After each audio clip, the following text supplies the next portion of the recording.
अस्सलाम वालेकुम वीवर, मैं हूं मोहम्मद इमरान और तुसी देख रहे हो साडा यूट्यूब चैनल चंगी गल टीवी। तो पहले की तरह अज भी तुहाडे नाल उही गुजारिश करने कि अगर तुसी साडे चैनल ते नवे हो तो इनू सबसक्राइब लाइक तो शेयर लाजमी कर दिओ। तुहाडा तो कुछ नहीं जाता लेकिन साडी हौसला अफजाई जरूर हो जाती है।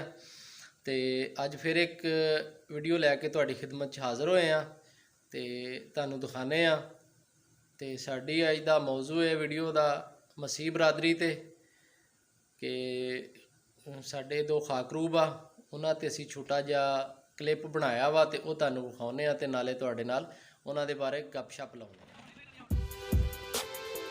वीवर 2 दिन पहले बारिश हुई सी ते बारिश होना पानी खड़ा सी रोड ते जगह जगह मेन रोड है साडी गला मंडी का। तो बारिश होवे पानी तो खैर शहर च गली मुहल्लियां च खड़ा हो ही जाता वा क्योंकि गटर लैन तो तकरीबन बंद ही रहिंदियां वा, नालियां भी बंद होंदियां वा, सफाई सुथराई का एडा खास इंतजाम नहीं हुंदा जिहदी वजह तो जगह जगह ते पानी खड़ा हो जाता। लेकिन ये मेन रोड आ इत्थे पानी काफ़ी खड़ा सीगा, जगह जगह ते पैदल चलण वाले राहगीर उन्हां नूं तंगी आउंदी सीगी, मोटरसाइकिल कार रक्शा जो भी है सवारियां वाले मुश्किलात आउंदी सी जिहदी वजह तो मैं भी इत्थों गुजरिया तो ये 2 जवान इत्थे काम कर रहे सी। इन्हां नूं वेख के दिल च ख्याल आया यार असी बाकी दुनियादारी तो सारी करते हैं, चलो अज इन्हां दी गल कर लैने तो ये हैगा जी यूसुफ मसीह है इहदा नाम।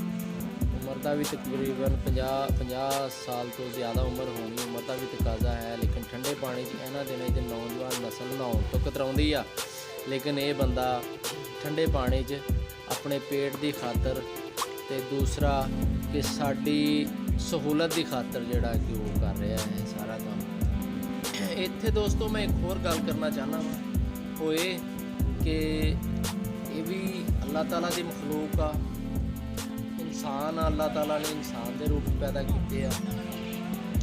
तो दूसरा ये कि इन्हां लोगों की वजह तो ही साडे मुल्क का सफाई सुथराई का निज़ाम जिहड़ा कुछ बेहतर आ, सारा तो नहीं कह सकते, कुछ कह सकते हैं जिन्ना हुंदा वा जिन्ना करते आ या जिन्ना होंदा वा। तो बहरहाल काफ़ी बेहतर आ।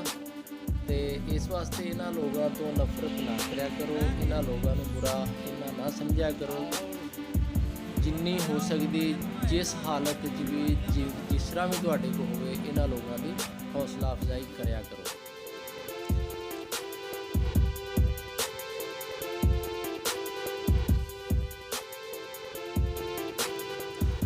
वीवर तकरीबन 4 बज गए आ, सुबह के लगे हुए हैं तो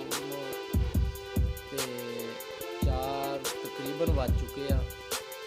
जिन्ना भी इत्थे पानी खड़ा सी इन्हां ने पानी नूं सुकाया वा, सुका के जिन्ना हो सकता मिट्टी पवा के रोड नूं बहाल किया वा, रस्ता लंघण के काबल बना दिता वा।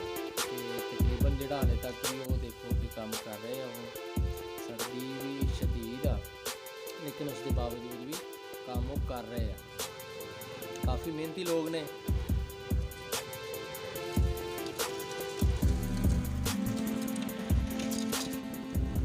ये नाल ही सानू दिओ इजाज़त। असी एक बार फिर कहना चाहते हैं कि अगर साडे चैनल को तुसीं सबसक्राइब नहीं किया तो इनू प्लीज़ एक बार सबसक्राइब तो लाइक शेयर कर दिओ तो तुहाडी बड़ी मेहरबानी होएगी। ये नाल ही सानू दिओ इजाज़त। इंशाअल्लाह फिर तुहाडी खिदमत हाज़र होवांगे एक नवी वीडियो दे नाल।